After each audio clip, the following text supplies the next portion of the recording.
manejan la administración de sus recursos humanos, tanto en la etapa activa como en la pasiva, es decir, que tienen sus cajas para empleados públicos provinciales, y las que lo han transferido a la Nación. Las que lo han transferido a la Nación tienen una serie de problemas que son de difícil solución. ¿Cuáles son los problemas de difícil solución? Muchas veces yo por ahí tengo dinero para afrontar determinadas cuestiones y no puedo afrontar, como Estado me refiero, ¿no es cierto?, afrontar el financiamiento de los aportes y contribuciones. Entonces, ¿cómo se resuelve eso? A través de aumentos no remunerativos. Si yo administro las dos cosas, puedo hasta evitar el escándalo social. Es decir, reconozco también para las jubilaciones los aumentos no remunerativos. Ahora resulta que el problema que tiene la mayoría de las provincias que han transferido sus sistemas a la Nación es que la gente pasa igual que en la actividad privada. No se quiere jubilar. ¿Por qué no se quiere jubilar? Nadie tiene ganas de ir a trabajar a los 75 años. Pero si yo vivo con un sueldo de 5.000 pesos, no voy a poner 5.000 porque ese justo no es, pero vamos a poner sueldos un poco más elevados. Con un sueldo de 15.000 pesos, no puedo pasar a vivir con un sueldo de 7. O sea, es una diferencia muy importante. Por un lado está el problema de financiamiento, pero por otro lado está el tema de cómo funciona la administración. Y la verdad es que una persona, o sea, muy mayor, no está en condiciones de ir todos los días, ni con el mismo entusiasmo, ni que hablar de cuando uno tiene que decir, bueno, hay que actualizarse en tema con los cambios informáticos que hay hoy en día, que a quienes todavía una cosa en edad de jubilar no cuesta, ni que alguien tiene que hacer un cambio 100%.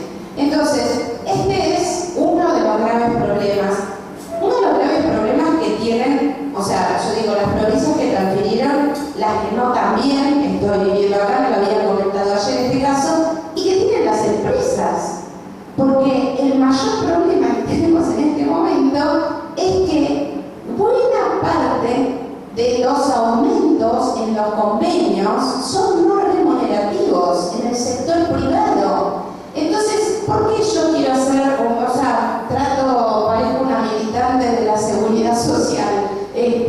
Porque realmente los abogados muchas veces, inclusive los que se dedican al derecho al trabajo, se olvidan de lo que pasa con esa persona el día que está frente a una contingencia de la seguridad social y que tiene que jubilarse, que tiene... Entonces, es importante que empecemos a tener, o sea, nosotros los estudiosos de la seguridad social en un momento nos quisimos ir del derecho al trabajo porque queríamos tener una especialidad, pero bueno, nos tenemos que ir, pero no tanto. Es importante, por ejemplo, cuando ustedes hagan un juicio laboral, que tengan en cuenta que por más que le reconozcan el periodo, que haya una sentencia que dice que está terminantemente probado que el señor no entró en el año 92, sino en el 81, esos 11 años no van a ser considerados para la jubilación, por más que ustedes se entreguen la copia certificada para que vayan a ver a un abogado previsionalista, porque no se retuvieron los aportes. Entonces es importante que todas las demandas empecemos a pedir que tienen que rectificar, la empresa tiene que rectificar todas las declaraciones juradas, es decir, que le pedimos al juez que condene a la empresa no solamente a que le reconozca ese periodo de trabajo, sino que rectifique las declaraciones juradas de manera tal que ese trabajador el día de mañana no se vea privado de ejercer su derecho previsional. Me parece más importante, o sea, ustedes saben que hay una gran cantidad de juicios por tema de movilidad, pero me parece más importante seleccionar este tema porque en realidad este punto, el de las prestaciones, les va a permitir a ustedes sentarse, si yo les mando el material, y ver luego lo otro solos. La idea de las prestaciones, ustedes recuerdan que en el 14 bis decía que tenía carácter de integral. El integral tiene como yo decía, dos maneras de enfocarse. Una tiene que ver con que abarque a toda la población y la segunda que tiene que ver con la idea de que esa prestación cubra integralmente la necesidad que se le genera con esa contingencia social. Entonces vamos a ver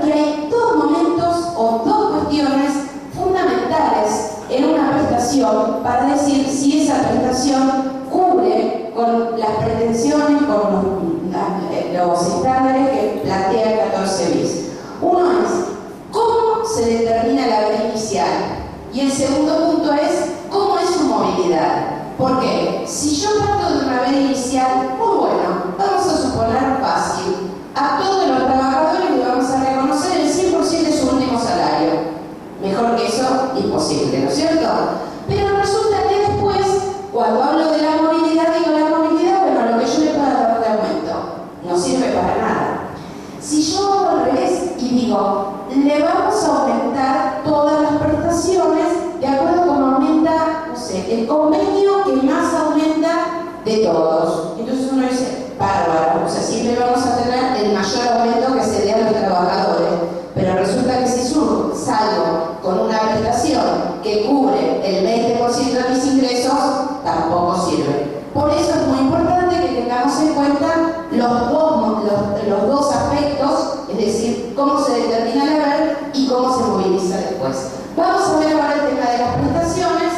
El Sistema Integrado Previsional Argentino, estoy hablando del régimen general, ¿recuerdan? Régimen nacional, régimen general. Es un régimen de reparto asistido basado en el principio de solidaridad. Y dice en la ley 24463, el Estado Nacional garantiza el otorgamiento y pago de prestaciones establecidas en este capítulo hasta el monto de los créditos presupuestarios expresamente comprometidos para su financiamiento. Estos dos puntos ya parece que están en contra de todo lo que dijo el doctor Fornaro, ¿no es cierto? Y en realidad es que uno tiene que entender que es un régimen de reparto. Un régimen de reparto se diferencia del régimen de capitalización. El régimen de capitalización es en el cual yo capitalizo todos los meses en una cuenta individual o colectiva los aportes.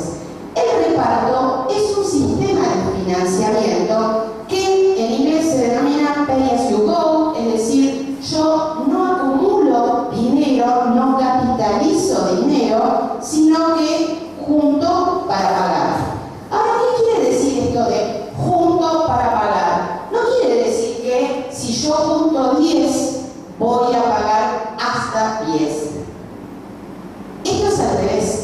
La seguridad social es un derecho constitucional y como la seguridad social es un derecho constitucional, yo tengo un derecho que el Estado tiene que ver cómo junta el dinero para pagarlo.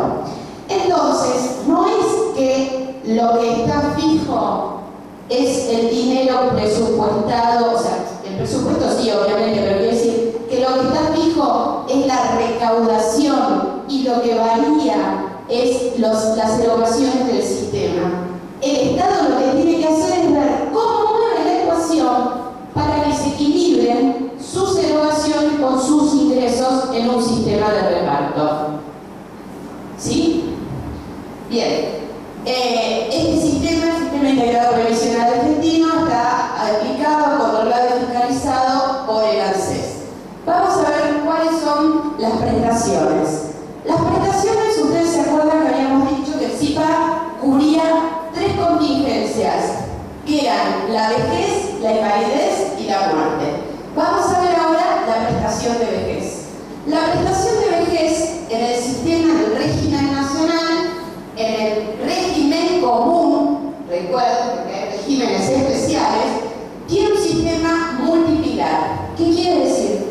Que no hay una sola prestación, como sería la jubilación ordinaria, para cubrir la vejez, sino que se acumulan varias prestaciones, o pueden acumularse varias prestaciones. Tenemos la prestación básica universal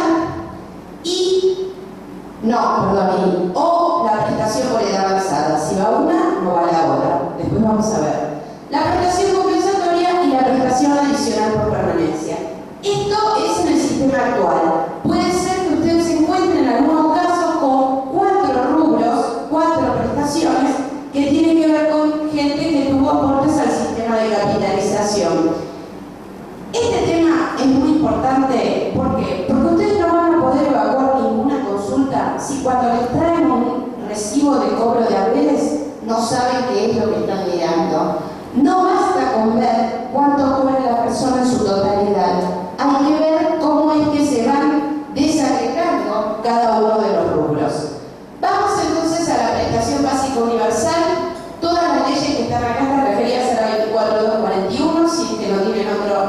número de referencia.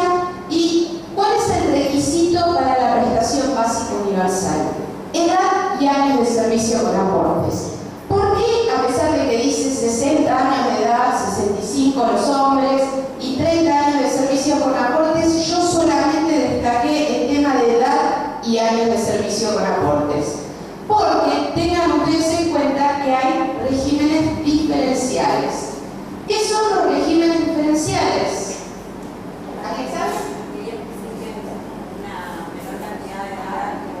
Exactamente. Los regímenes diferenciales tienen una regulación distinta, no en el tema del haber, sino en el requisito de edad y de años de servicio, pero no porque se trata de una actividad especial, sino porque esa actividad es determinante de vejez prematura. Entonces, yo pongo edad y años de servicio. ¿Por qué?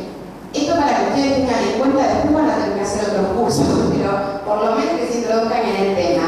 Si una persona tiene toda su actividad en el régimen común y es un hombre, se jubila a los 65 años si tiene 30 años de servicio. Ahora resulta que este hombre alternadamente trabajó en tareas comunes y en tareas diferenciales. Pero resulta que no cubrió totalmente las diferenciales. Vamos a suponer que las diferenciales 55 años de edad y 25 años de servicio. Y este señor solamente cubrió la mitad de esos 25 años de servicio. Entonces, no se va a jubilar ni a los 55 ni a los 65, sino que lo que va a hacer es, se va a prorratear la edad y los servicios arrancando por los de menores requisitos. Por ejemplo, si tenemos este de 55 años de edad y 25 de servicio, y este señor cumplió el 50%, yo tomaría ese 50% y el otro 50% lo tengo que tomar del régimen general. Y ahí me va a dar cuál es la edad requerida para jubilarse y cuáles son los servicios requeridos para jubilarse.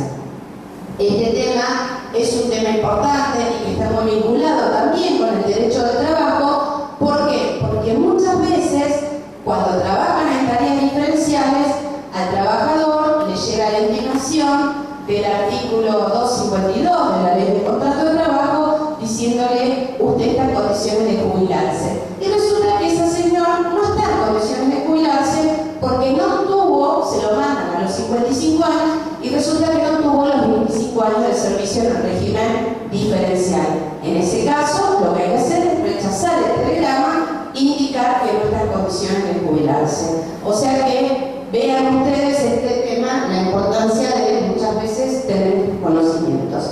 Finalmente, tiene ahí una cantidad de cuestiones por ahí que exceden esta presentación, pero quiero decirles que la posibilidad de jubilarse a los 60 años es un derecho de la mujer y no una obligación. O sea que la mujer que a los 60 años recibe el telegrama del 252 de la Ley de Contrato de Trabajo puede rechazarlo diciendo que opta por continuar hasta los 65. Bien, ¿cuáles son entonces los requisitos? Y ahí puse servicios comunes para que recuerden: 60 las mujeres, 65 los hombres y 30 años de servicio. Los servicios que se van a considerar con aportes son, en relación de dependencia, los que se hubieran devengado y retenido los aportes. Y ahí vamos a toda esta aclaración que hicimos antes respecto de los aportes que no fueron retenidos, o sea, del empleo informal y la posibilidad que hubo en el juicio laboral de reconocerlos o no. Y en el caso de las actividades autónomas, no solamente tienen que estar devengados, sino que tienen que estar ingresadas las pertinentes cotizaciones. Vamos al tema de la prestación compensatoria. Entonces, prestación básica universal hablaba de cuál era el piso que había que tener para tener esa prestación. Sin esa no va a haber otras prestaciones. La prestación compensatoria es la que tiene, que compensa los aportes realizados al viejo sistema. ¿Qué quiere decir esto? En el año 93, en septiembre del 93, se aprueba la ley 24.241 que crea el sistema integrado de jubilaciones y pensiones. Sistema de capitalización, sistema de reparto. Esta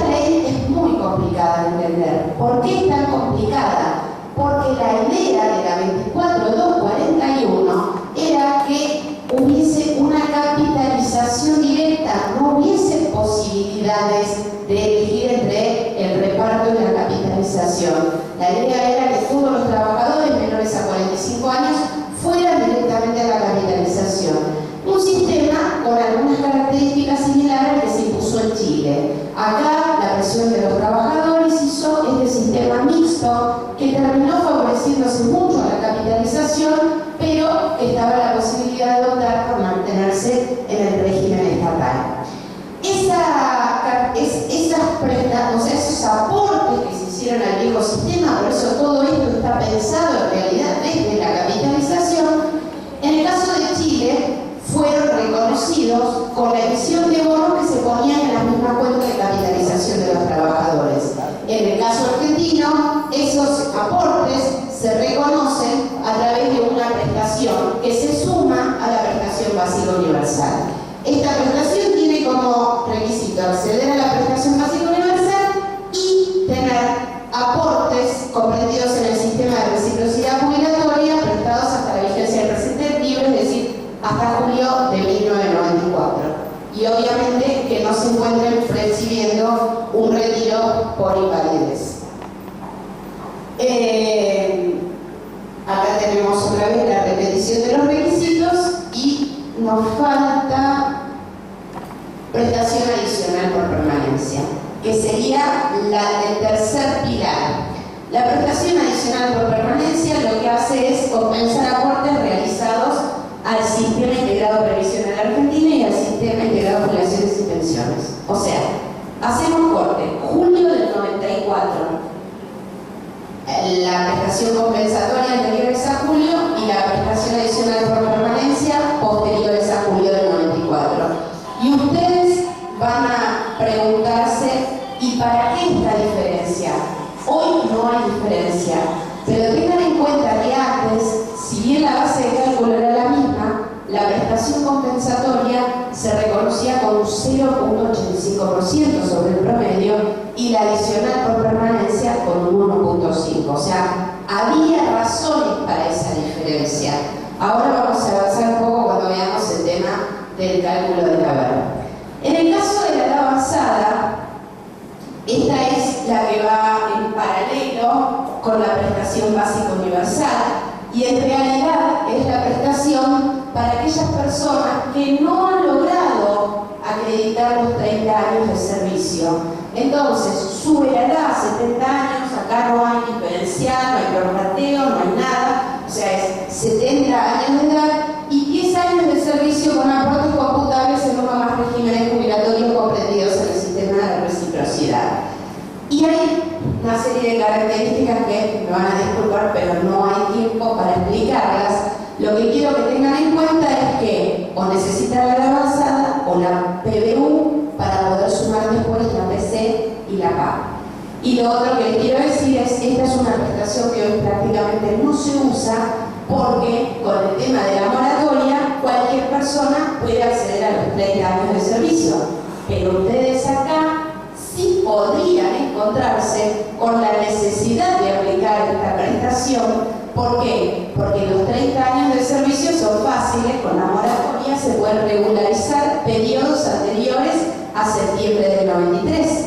Entonces resulta que para que esa persona se pueda jubilar, tenemos que juntar 30 años entre lo que tienen y lo que podemos regularizar antes de septiembre del 93, lo que indica que esa persona tiene que ser residente argentino casi desde que nació y tener aportes posteriores al 93. Si es para una persona que viene de Paraguay, de Uruguay, de Brasil, o aplicamos el convenio o no vamos a poder jubilarlo si no tiene los 30 años acá en Argentina.